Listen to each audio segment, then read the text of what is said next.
ایک دوست نے سوال کیا ہے کہ رمضان المبارک کی مصنون عبادت ماہ رمضان میں دن اور رات میں حضور اکرم صلی اللہ علیہ وسلم کی کون سی عبادتیں ایسی ہیں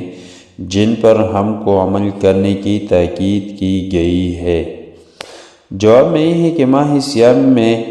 دن اور رات میں حضور نبی کریم صلی اللہ علیہ وسلم نے تراویح،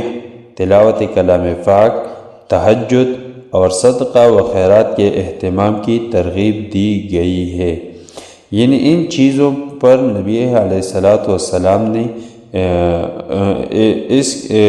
اس کاموں کا نبی علیہ السلام نے اہتمام کی ترغیب دی گئی ہے کہ تراویح کرو شام میں،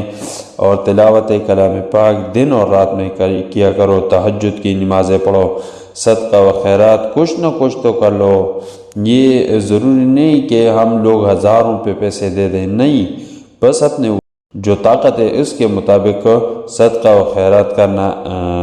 کرنے کی ترغیب دی گئی ہے۔